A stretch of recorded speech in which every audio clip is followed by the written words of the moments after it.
Good morning. Good morning. I'm Johanna Derlega, publisher of The Hill. Welcome to this morning's briefing, America's Opioid Epidemic, Strategies for Prevention. I'd like to thank our sponsor, the Pharmaceutical Care Management Association, for making it possible. This fall, The Hill has hosted a series of events focused on the opioid crisis and the nation's response. This morning, we are continuing the conversation by examining strategies that could prove effective in preventing it from growing even further. The President's Opioid Commission put out its final report last week, and in it contained 56 recommendations for how we tackle an epidemic that is claiming thousands of American lives. In light of that report, we will examine the multi-pronged approach public health officials have adopted and to ask what more can be done. On the program today, we will hear from lawmakers, health officials, medical experts, and patient advocates about steps that need to be taken immediately to address this crisis. Before we get started, just a few notes of housekeeping. In addition to those of you here today, we are also live streaming on thehill.com. We ask that you keep your phones on silent, but we encourage you to join the conversation on social media. You can follow us on Twitter at The Hill Events, and you can comment using the hashtag Strategies for Prevention. We're going to be taking questions from the audience during the program, so keep an eye out for members of the team with handheld mics. And finally, there is a short survey on your chairs. We would love your feedback, so please do fill that out at the end of the program. So let's dive right in. We begin this morning with the senior senator from New Hampshire, a state that has the second highest rate of overdose deaths in the country. Senator Jeanne Shaheen, a former governor of New Hampshire, is a member of the Senate Appropriations Committee. She has been a leader in Congress on the opioid crisis. Welcome, Senator Shaheen. And joining her on stage is my colleague, The Hill's editor-in-chief, Bob Cusack. Bob, I'll turn it over to you.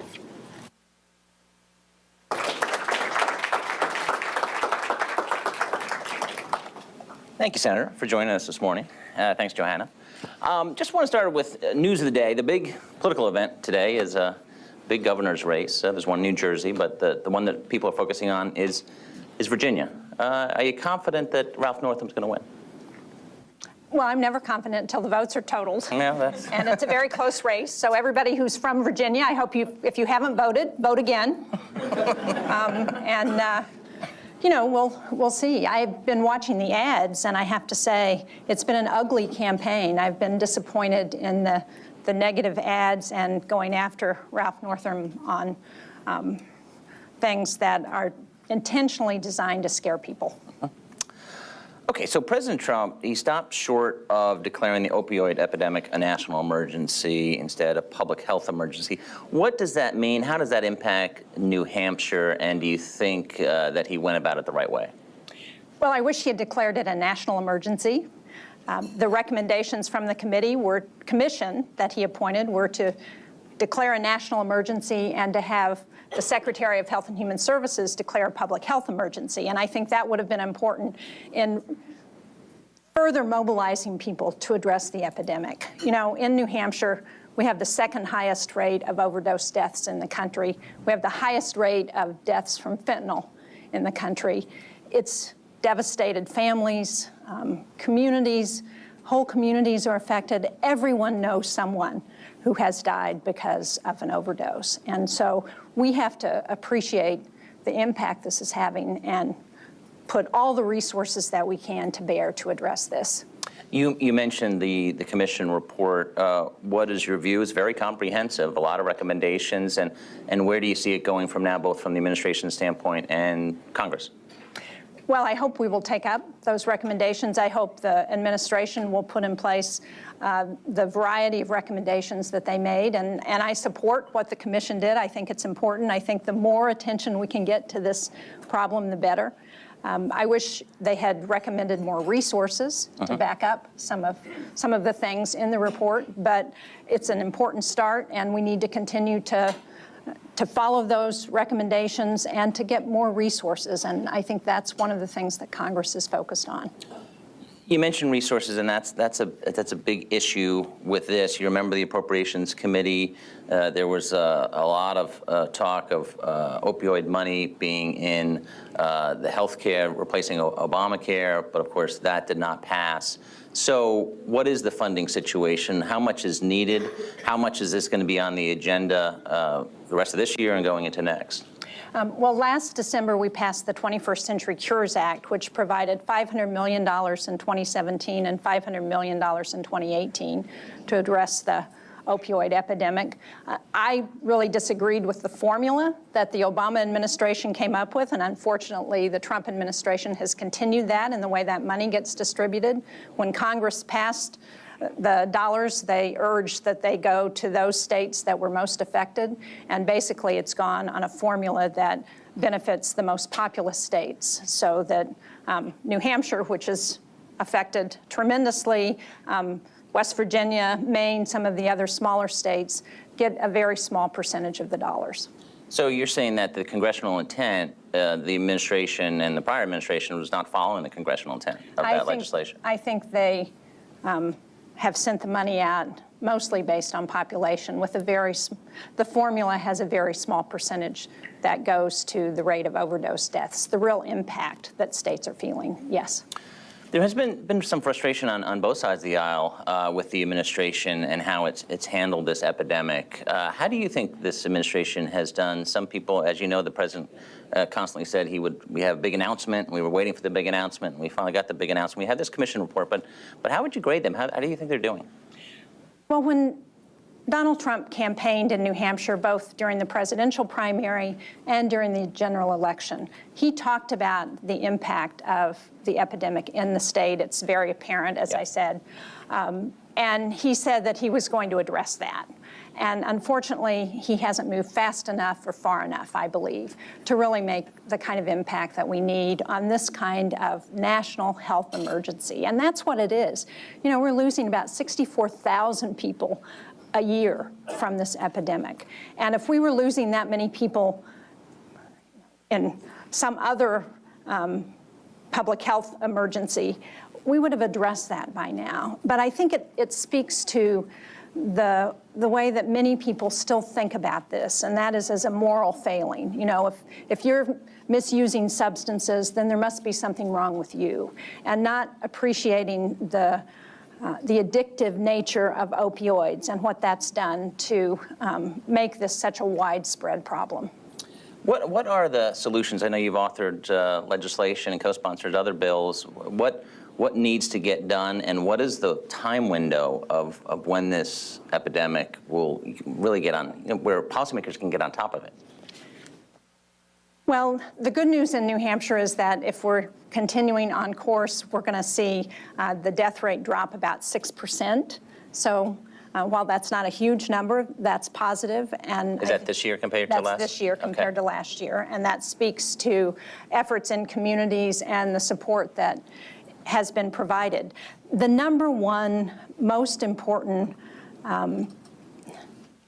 change that Congress has made to address this epidemic has been passing the Affordable Care Act and requiring treatment for substance use disorders and for mental health issues.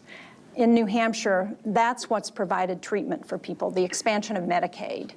And if that goes away, then not only will treatment go away, but the pipeline for people who are working in this field also goes away. So it's had a huge impact. Now, we've also provided funding for prevention, for recovery, because like any other chronic illness, substance use disorders continue. There's not a one treatment and then you're done. You have to continue to provide support for recovery, community supports, and so we've got a lot we need to continue to do. What can providers do? We're going to have the FDA commissioner out in a little bit, and he's basically put the pharmaceutical industry on notice. How can providers work more collaboratively, and what's their role in dealing with this epidemic? Well, unfortunately, providers didn't realize that opioids were so addictive. When they were first presented by Purdue Pharma and some of the other big pharmaceutical companies, they were presented as a non-addictive pain medication. This was going to solve all our problems with pain. And of course, it's not turned out to be that way. And so I think the pharmaceutical companies have a responsibility both to help with addressing this challenge and to making sure that providers understand that these medications are addictive and they should only be used where appropriate. The responsibility is also on our medical schools, though. If you talk to many doctors in New Hampshire who have been practicing for a long period of time, they will tell you that they got almost no training around prescribing. And so that needs to change. And prescription drug monitoring needs to be as robust as possible. We need to support those efforts. And we really need to look at this. As I say, there isn't any silver bullet solution. There are a whole range of things that we have to do. And one of the things that I was pleased to see in the commission report was a recommendation for continuing education around prescribing for medical providers. And making that mandatory. Yes.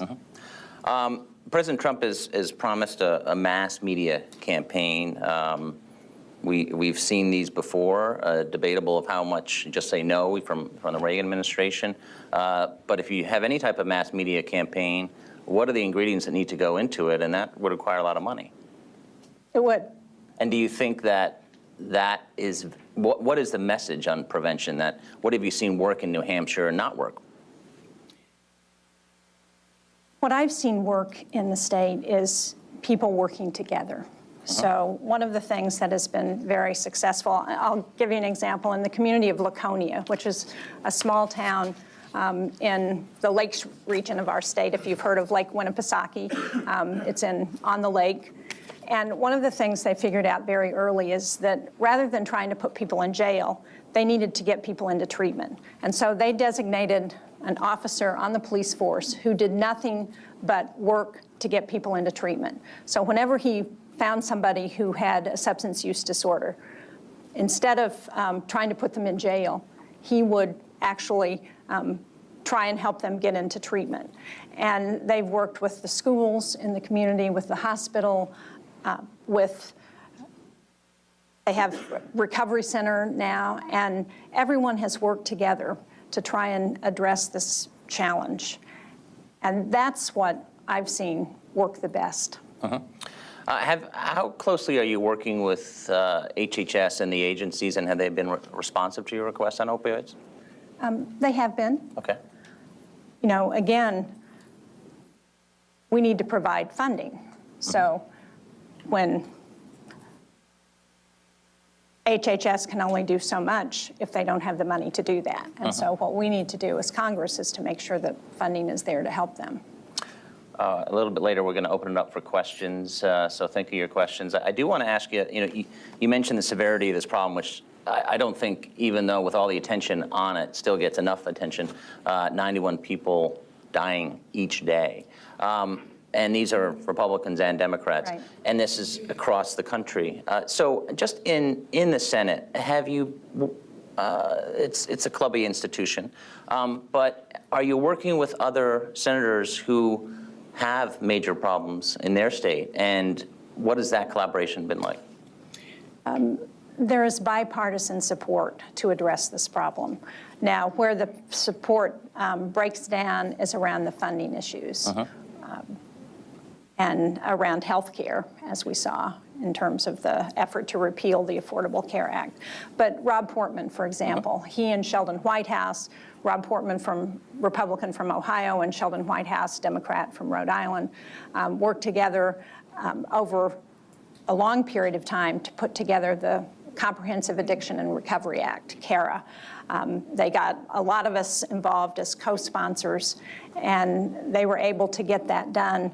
Again, it didn't have funding with it, so that was a little easier. But the 21st Century Cures Act, which had the $1 billion in it, had a lot of bipartisan support. Do you think, and the 21st Century Cures Act was kind of like seeing an eclipse? I mean, it was a bipartisan health bill. And do you see any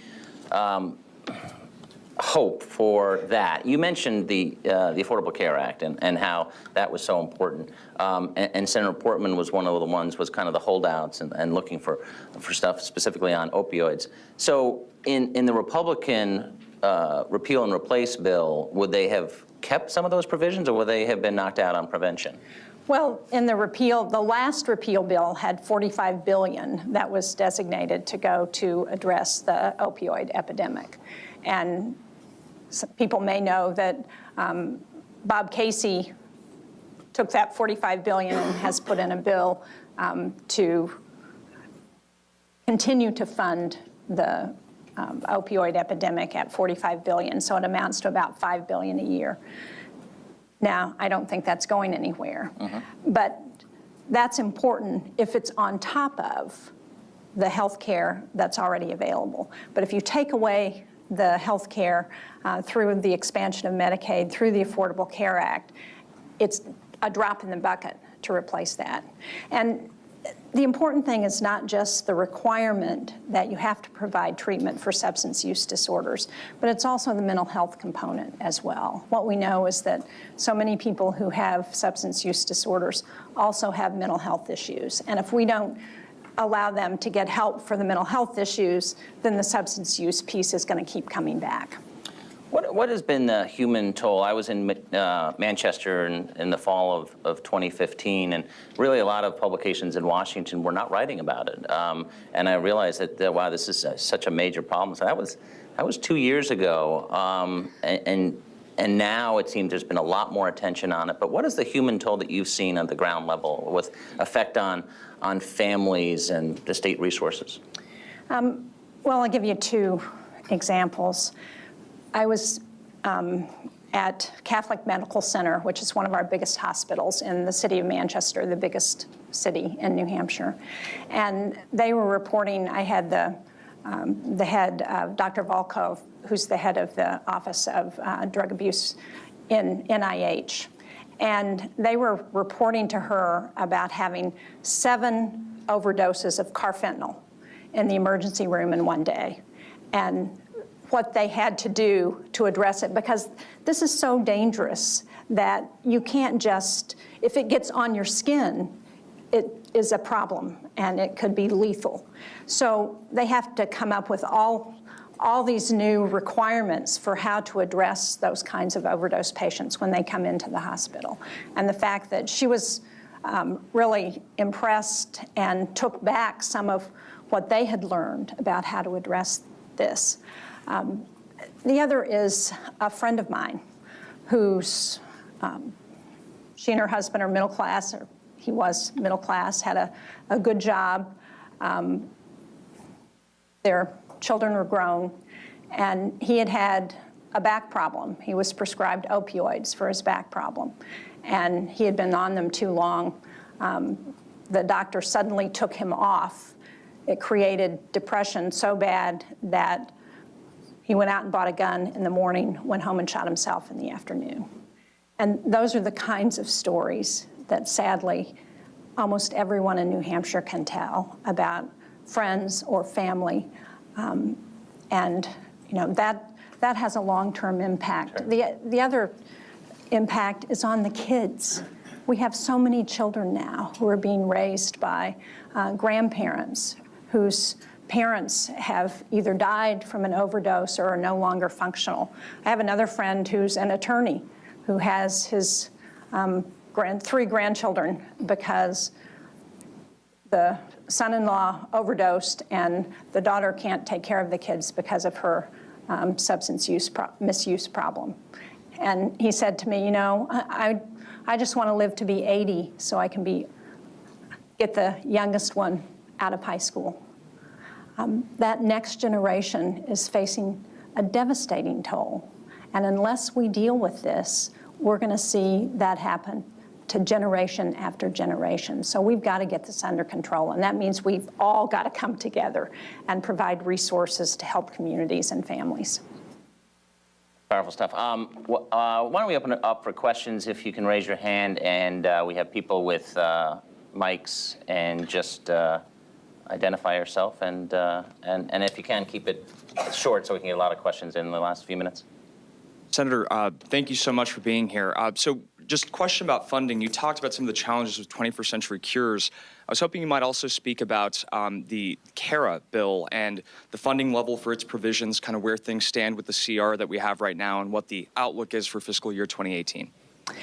Well, CARA, as you know, authorized funding. It didn't actually appropriate any money. And so in the appropriations process, we did increase funding under the Commerce, Justice, and Science Subcommittee, which I serve on, and we're able to get additional funding for CARA. We haven't funded it at the maximum level yet, although the $500 million will help us do that. Now, if we have a continuing resolution, that will affect those funding levels, and we won't be able to get in as much money as we would like. So I'm hopeful that we will get some compromise that will allow us not to just do a straight CR for the rest of the year, but will get us an omnibus package that includes additional dollars. Have a month to get it done. Yes, or at least, right. Right up here in the front. Also, thank you, Senator. I have a brother who's a physician in Conway, beautiful place, in New Hampshire. New Hampshire. He tells me about the challenges of the treatment of patients, particularly, as you mentioned, carfentanil. And it's probably underestimated in terms of the cost, in terms of medical care. So a patient comes in, respiratory arrest takes a long time in order to try to recover.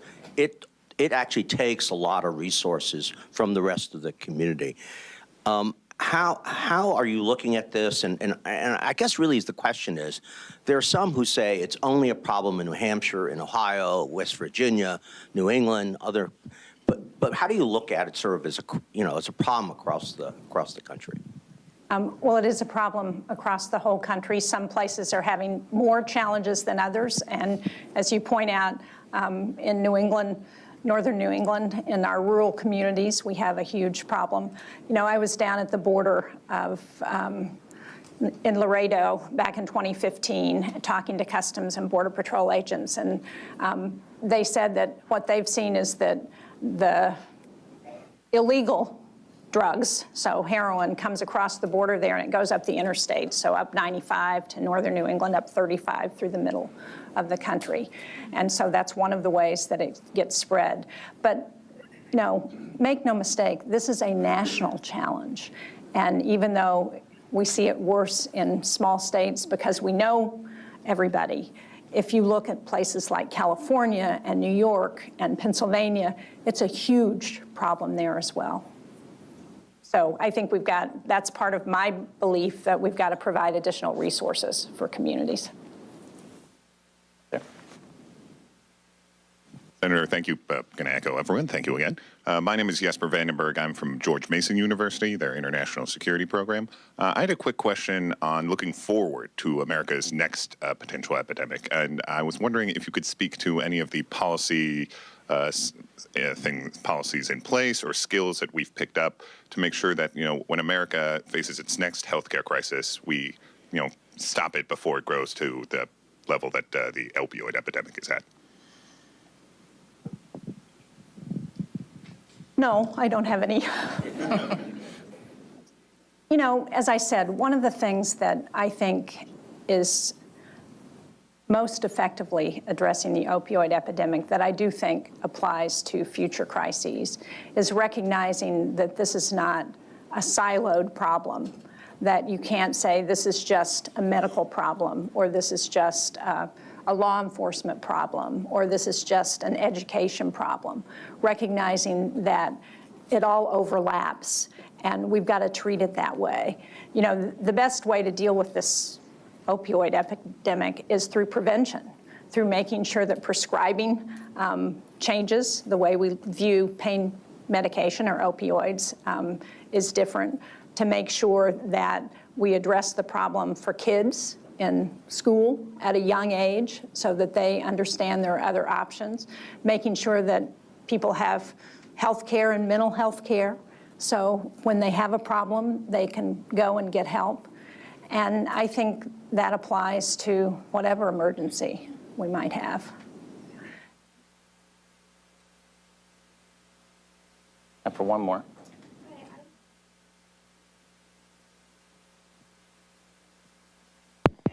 I wasn't drowned. I was just wondering,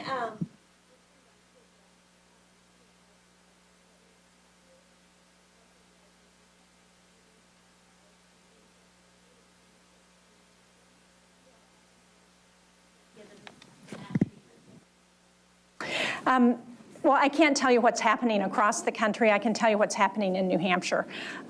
We have a federal prison in the state, and we now have a